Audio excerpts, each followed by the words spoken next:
The Newsday continues here on One News Now. I'm Diego Castro, bringing you the biggest headlines from around the world.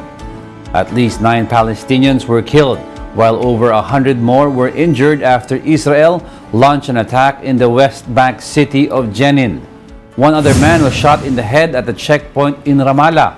This is one of the biggest West Bank operations in 2 decades. The Israeli military said its forces struck a building that served as a command center for Jenin Brigade's fighters. They also claimed to have used what they called precise drone strikes using small payloads. Israel described the operation as an extensive counter-terrorism effort to destroy infrastructure and disrupt militants from using the refugee camp as a base. According to Palestinian Red Crescent, around 500 families left their homes during the attack. Israeli Prime Minister Benjamin Netanyahu said this operation may last as long as needed. החודשים האחרונים ג'נין הפכה לעיר מקלט הטרור. אנחנו שמים לזה סוף. כוחותינו נכנסו לג'נין, לקני המחבלים.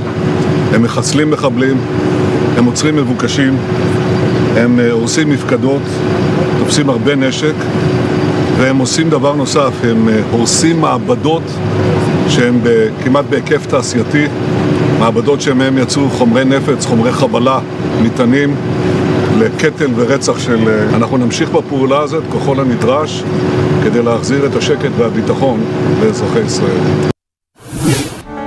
Palestinian President Mahmoud Abbas has suspended contact and security coordination with Israel after their Jenin raid.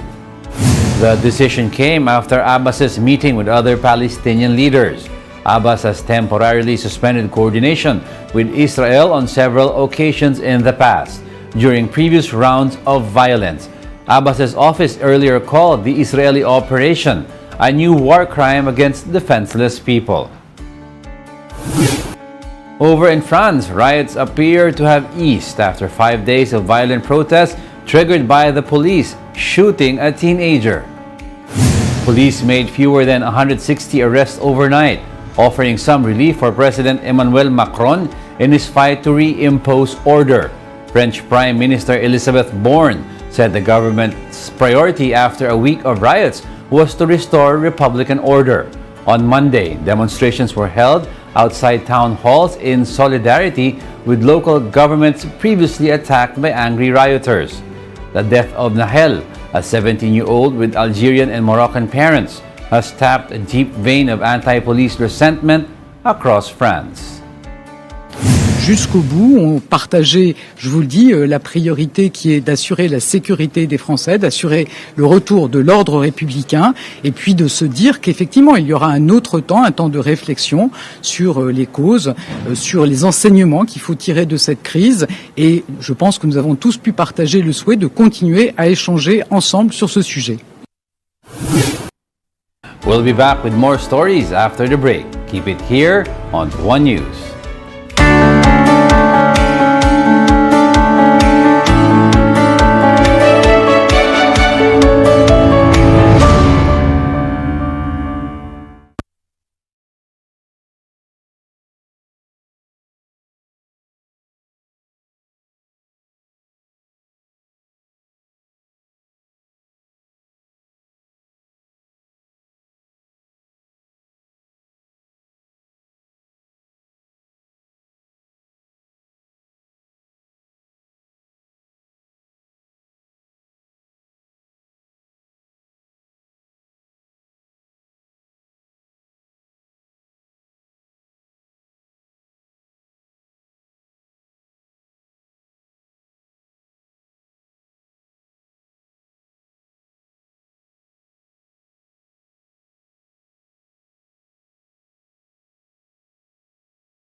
You're still watching One News Now World. I'm Diego Castro.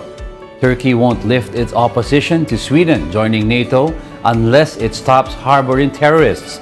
That's according to Turkish President Tayyip Erdogan.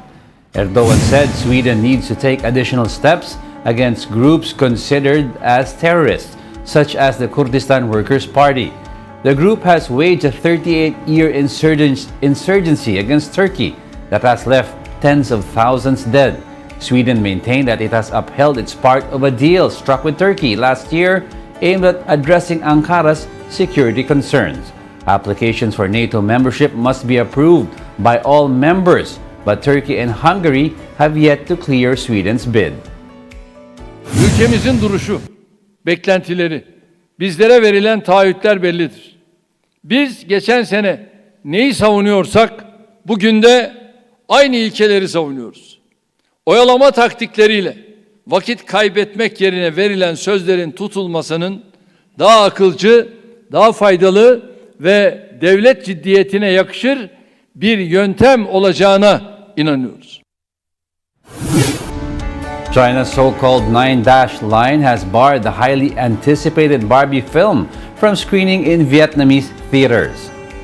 Vietnam's cinema department said it did not grant a license for the film's Vietnamese release over a scene that featured a map showing China's unilaterally claimed territory in disputed waters.